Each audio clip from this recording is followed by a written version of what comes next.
Don't forget to subscribe, and turn the notifications. We upload daily. And check the source of this video to view all the images and videos if there was any. Image copyright Wayne Jogatu, Nappy.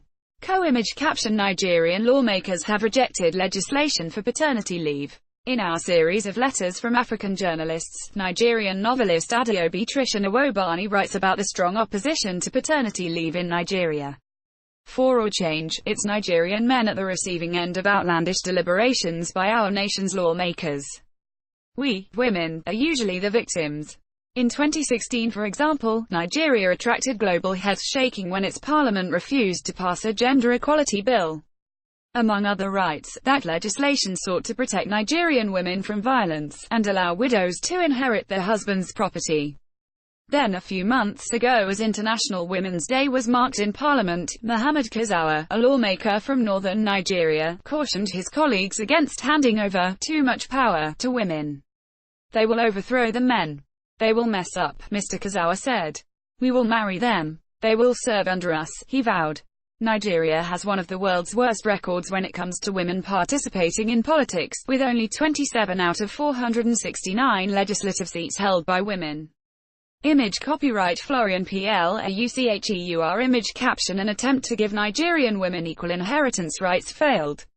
The same parliament that has provided all this disturbing, viral comedy last month rejected a bill which would have granted optional paternity leave to all married male employees in private and public service. Only a few states in Nigeria, such as Lagos in the southwest, allow men a few days off after their wives give birth. Trying periods. Last year, Access Bank made headlines for being the first financial institution in Nigeria to grant staff paternity leave, a week of fully paid time off work. In contrast, Nigerian labor laws entitle women across all sectors to 12 weeks of fully paid maternity leave.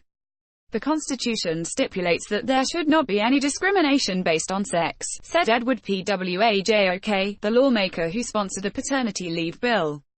We do know that some men also go through trying periods when women put to birth, he told the chamber, before listing the benefits of having fathers and mothers at home during their babies' first days.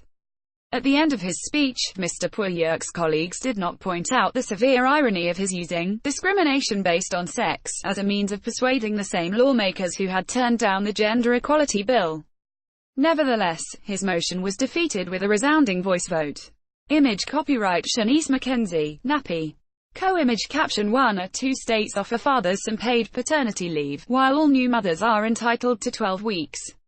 The legislators' main reasons for denying the men paternity leave were similar to those used to deny women various rights, culture and tradition. For example, they argued, why should a man be home on leave when he is expected to be out hunting and gathering to feed his wife and infant? Also, in a country where men are allowed to marry as many women as are willing to have them, how many days would a polygamous man end up working if a different wife had a baby each month? The woman carried the child for 9 months, added Kingsley Chanda, a lawmaker from the Niger Delta region. The leave is for the woman, not the man. Lord of the Manor. There has been no furore over the denial of paternity leave to Nigerian men, unlike on previous occasions, when lawmakers' decisions on gender rights sparked global outcry and media storms. The majority of Nigerians, men and women alike, have reacted to Mr. Pwajok's proposed bill with mirth and scorn. Maternity leave for men, queried a bewildered male panelist on a TV news show. Does that make sense? If that is what his constituents voted him for, they should recall him, another male panelist said. The timing is wrong. The challenges facing our nation are far, far, far beyond this. Adaobi Trisha Nwobani. Image copyright Adaobi Trisha Nwobani. Nigerians seem to agree that this is one occasion where the excuse of culture and tradition to frustrate a bill is completely justified. A talk show host commented that any man given paternity leave should be marked by his wife using an assessment form, detailing exactly how much support she received from her husband during his paid stay at home. That view is perhaps the most widely expressed reason for despising the bill. Nigerians seem to agree that this is one occasion where the excuse of culture and tradition to frustrate a bill is completely justified. It is a society where the typical husband is bred to see himself as the lord of the manor, deserving to put his feet up while his meals are served and his every whim attended to.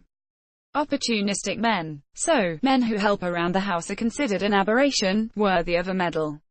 Whenever my siblings or I disrespected my father during our teenage years, he reeled out his acts of distinction in anguish. When you were a baby, I changed your nappies.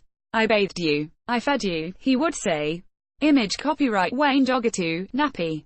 Co-image caption Men increasingly wanted to share early parenting duties with their partners.